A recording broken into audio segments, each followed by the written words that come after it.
जय माता दी दोस्तों, स्वागत है आपका हमारे YouTube चैनल पर। आज मैं श्री सत्यनारायण जी की कथा के अध्यायों को आपको सुनाने जा रही हूँ, जिसका पहला अध्याय कुछ इस प्रकार है। बहुत समय पहले नैमिषारण्य तीर्थ में शौनकादिक 88,000 ऋषियों ने पुराण वेता श्री सूत जी से पूछा, हे सूत जी, इस कलयुग में वेद विद्या रहित मानवों को ईश्वर भक्ति किस प्रकार मिलेगी तथा उनका उद्धार कैसे होगा।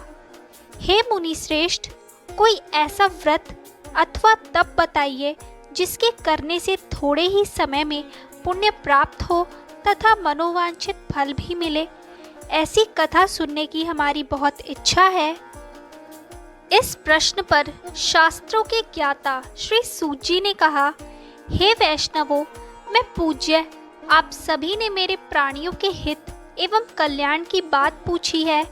अब मैं उस श्रेष्ठ व्रत को आप लोगों से कहूँगा जिसे श्रेष्ठ मुनि नारद जी ने श्री लक्ष्मी नारायण भगवान से पूछा था और श्री लक्ष्मी नारायण भगवान ने मुनि श्रेष्ठ नारद जी को बताया था। आप सभी श्रेष्ठ गण यह कथा ध्यान से सुने। मुनि श्रेष्ठ नारद दूसरों के कल्याण हेतु सभी लोकों में घूमते हुए एक समय मृत्यु लोक में आ पहुँचे।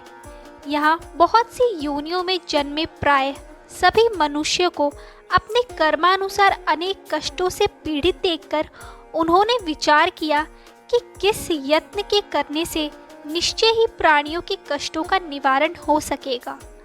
मन में ऐसा विचार कर श्री नारद जी विष्णु लोक गए। वहाँ श्वेत वर्ण और 4 भुजाओं वाले देवों के ईश नारायण को, जिनके हाथों में शंख, चक्र, गदा और पद्म थे तथा वरमाला पहने हुए थे, को देखकर उनकी स्तुति करने लगे। नारद जी ने कहा, हे भगवान, आप अत्यंत शक्तिवान हैं। मन तथा वाणी भी आपको नहीं पा सकती। आपका आदि मध्य अंत भी नहीं है। आप निर्गुण स्वरूप, सृष्टि के कारण भक्तों के कष्टों को नष्ट करने वाले हो। आपको मेरा शत शत नमन है। नारद जी से इस प्रकार की प्रार्थना सुनकर विष्णु भगवान बोले, हे योगीराज, आपके मन में क्या है? आपका किस कार्य हेतु यहाँ आगमन हुआ है? निसंकोच कहे।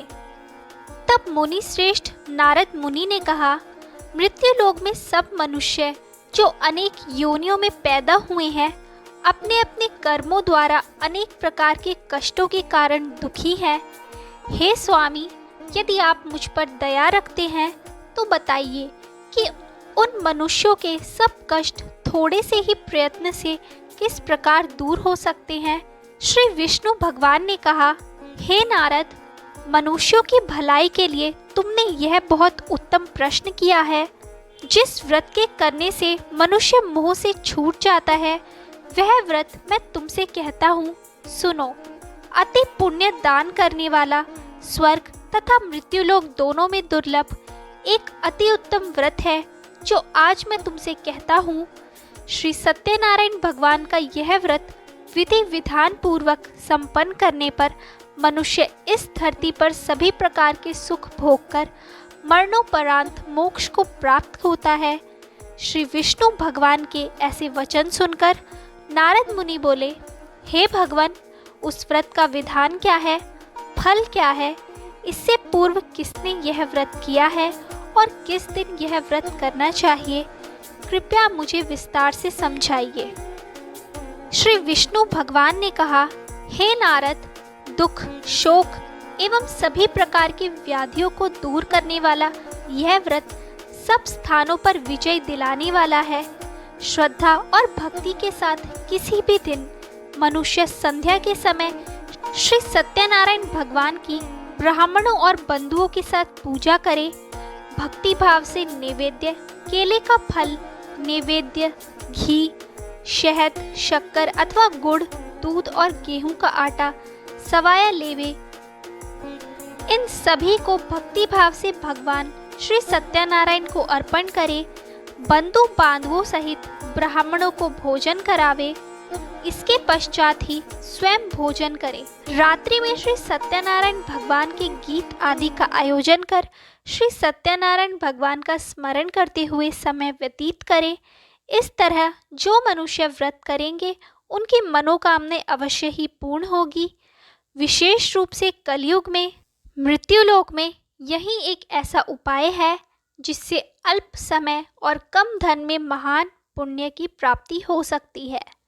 तो ये था श्री सत्यनारायण व्रत कथा का प्रथम अध्याय। आगे के और अध्याय सुनने के लिए हमारे चैनल को सब्सक्राइब करें और शेयर करना ना भूलें।